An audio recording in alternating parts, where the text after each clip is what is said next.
The public is being conditioned to watch the skies for missiles. This is a strategic misdirection. The kinetic cost of a launch is immense. The attribution is immediate. It is a legacy weapon for a legacy mindset. The systemic risk is not a hypersonic glide vehicle. The vector of collapse is silent, and it travels at the speed of light through fiber optic cable. The protocol is simple. When an adversary's solvency is engineered into crisis, such as Russia's reported 46% plunge in oil and gas revenues, or when a peer is contained at a choke point like the Taiwan Strait, their conventional military options become a liability. The mathematical certainty is that they will pivot to asymmetric leverage. The primary target is not a city. It is the global nervous system. This creates the blind Leviathan, a nuclear-armed state deafened and blinded. With its satellite observation networks neutralized and its subsea data links severed, its command and control apparatus is paralyzed. CSIS analysts warn this state of induced paranoia triggers a launch-on warning protocol with no reliable warning signal. A blinded, cornered state does not de-escalate. It guarantees the use of its final asymmetric option. The real threat is not the bang, it's the silence that precedes it. The official narrative frames the Ukraine conflict as a war of imperial ambition. This is a fatal misreading. At its core, the war is a solvency crisis. The primary motive is not expansion. It is the preemption of state collapse engineered by targeted economic warfare. Before the first kinetic action, the target was Russia's balance sheet. The objective was to create a domestic liability so severe that the state would lose its ability to function. Reports confirm the efficacy of this strategy. Russia's budget revenues from oil and gas were projected to plunge by 46% in a single month. This is not merely a budget shortfall. It is a systemic attack on the state's solvency. CSIS analysis confirms that an unpopular, high-cost conventional war is the fastest route to domestic political ruin. When a state cannot afford its payroll or its military, it is technically insolvent.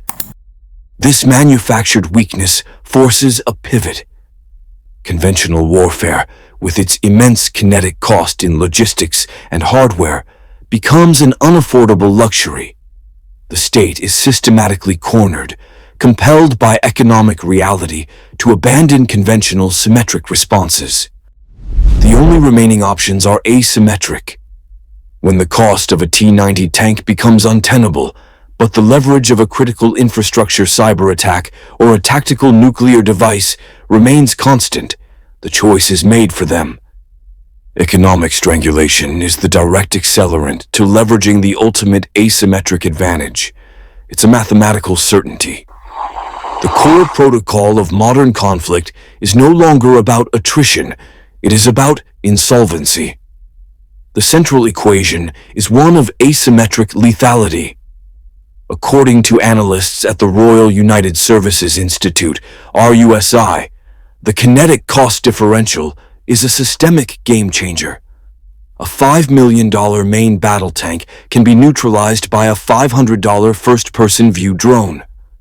This is not a balanced exchange. It is an economic vector designed to bankrupt a conventional military force.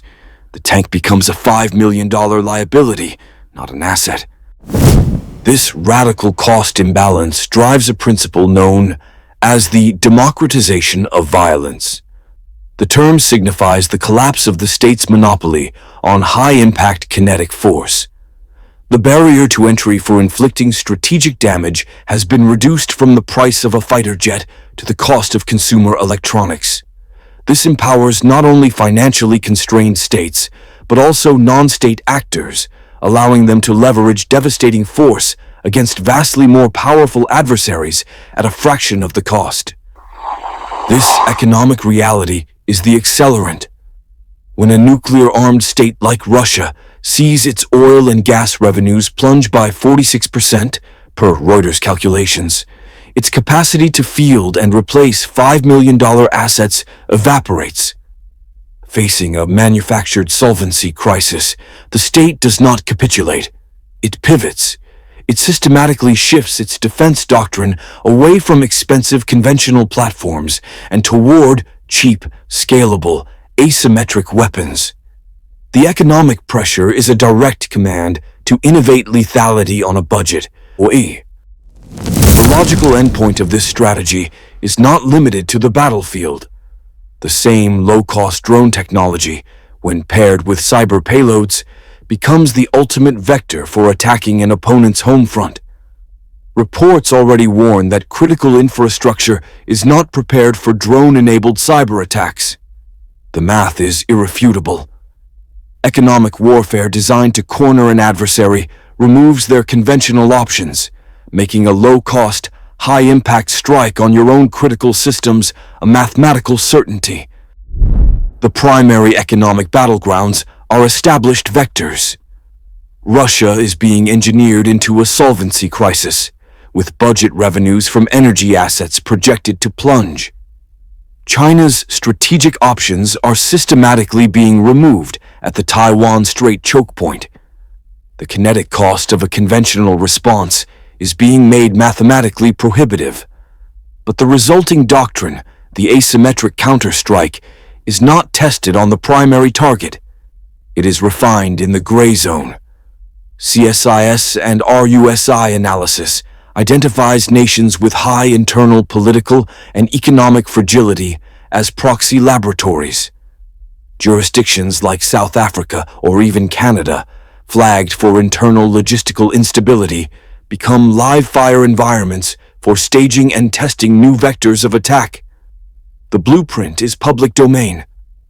An early warning report on Australia's critical infrastructure confirms that drone-enabled cyber attacks are no longer theoretical. They are an expected liability. This is the protocol. You test the grid-down scenario in a proxy state before deploying it against the core adversary. The regional instability you see is not chaos, it is a weapons test. The launch-on-warning doctrine is a relic of Cold War game theory, a protocol designed for a world of analog certainty. The system is simple. If early warning radar detects an incoming nuclear strike, the state must launch its own arsenal before the first warhead impacts.